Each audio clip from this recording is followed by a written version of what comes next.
Hi everyone, this is Dr. Chinmay Bhatt. This is session number 28. It's a continuation of anthocyanins. So in this session we will see the structure of anthocyanins and beta carotenoids and heme and their functions. So anthocyanins we have already seen in the last session. It's basically flavonoid and based on different R groups, the type of cyanidin or cyanon anthocyanin will change. You can see different type of anthocyanins: cyanidin, pionidin, malvidin, cyanidin 3O, galactoside, like this, based on different groups.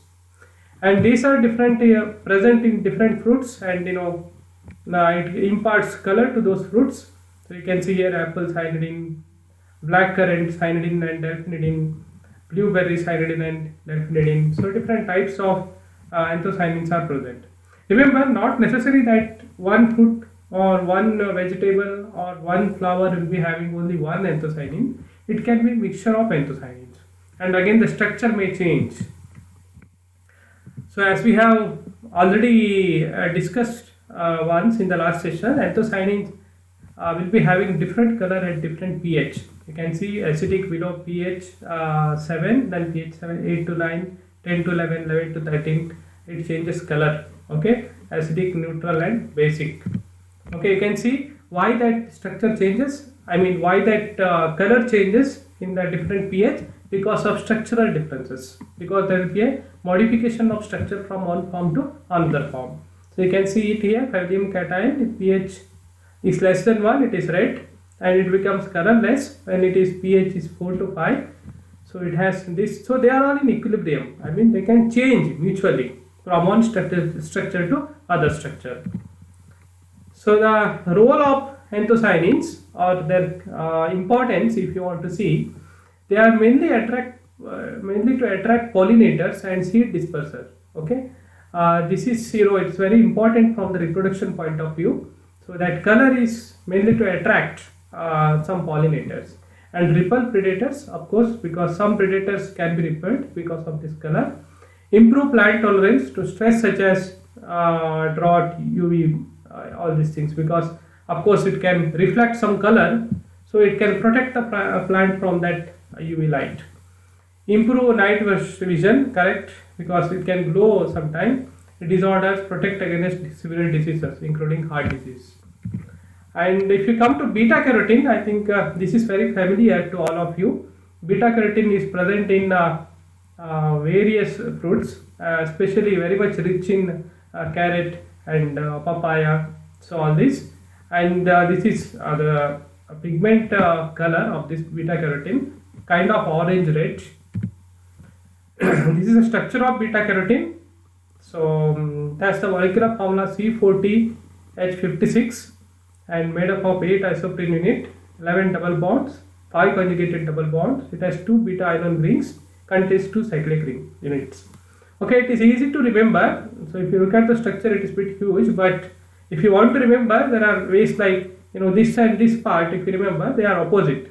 Okay, first try to draw this structure, then exactly opposite you write here. In between you put a ring. Okay, and that ring, see already here 6 carbon, 6 carbon. So total it is 40. So you should know to write CH3, CH3 and CH3 here. So 6 plus 3, 9. 9 into 2, it is 18. So remaining how many carbons here? So 14 minus 18. So there will be 22. So 22 you have to write here, but remember 4 CH3. So out of 4 CH3 if you take how many? 18. So 2, 4, 6, 8, 10, 12, 14, 16, 18. So you have to write 18 carbons with alternate double bonds. If you have double bond here and exactly opposite double bond, then you start putting double bond everywhere alternatively. Okay, conjugated double bond, extended conjugation. Then after 2 carbon CH3, after 2 carbon, this is for 2 carbon, and then after 3 carbon CH3, after 4 carbon you have to put CH3 down, and after 3 carbon again CH3, 2 carbon over. This is the way you can remember this. You can count from here 2 carbon CH3, 3 carbon CH3, 4 carbon, After that, up 2CH3 up, 2CH3 down. Whether you write here or here doesn't matter. Okay. I mean, this is what monogamous appearance. Remember, dark orange crystals, as I already told. Importance of beta carotenes, you know it. They are used as natural pigments added in some food. Beta carotene is the most economical carotenoid, one of that which can be used in as additive for various foods as a color additive. It's a precursor for vitamin A, that is retinol. So we need vitamin A for healthy skin. Okay, vitamin A is synthesized from beta carotene. It's a bioactive phytochemicals, reduce the risk of cancer, cardiovascular diseases, etc. And they find numerous application in food industry, poultry, and agriculture. I mean, for various value-added products, they have been used. They show antioxidant property, that is very important, anti-aging or antioxidant property. And you can see not only beta carotene, there are different types: alpha carotene, beta carotene, gamma carotene, delta carotene, and epsilon carotene. I mean, this is just for your knowledge. It's not only beta carotene; they have different color and different found in different plants and also fruits. Okay. Then if you come to structure of hemoglobin, I think it's very much familiar to you. Hemoglobin or red blood cell, which is present in red blood cell. So hemoglobin mainly consists of protein and heme. Okay, globin is that protein which is present in hemoglobin.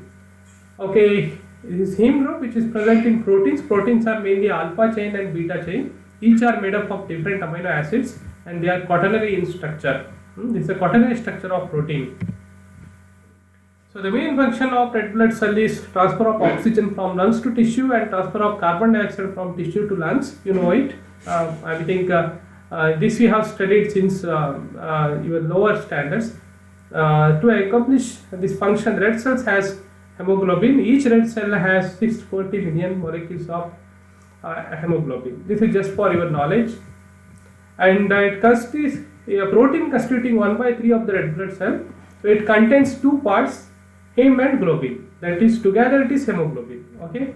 So you can see alpha chain, beta chain, that heme group and globin group. That alpha chain, beta chain, that is protein that constitutes protein. So this is what basically it looks. So this is a quaternary structure of protein, as I already told you. The structure of protein, you can see this is primary, this is secondary.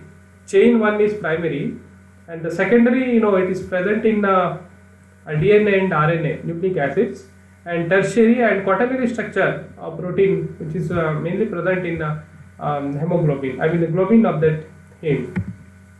This is the structure of heme. You can see the iron metal which is present at the center, and it is surrounded by, or it is coordinated. It's a coordination bond which is formed with nitrogen by porphyrin type of ring, porphyrin substitute. This is basically a porphyrin ring. Okay, this porphyrin substituted porphyrin,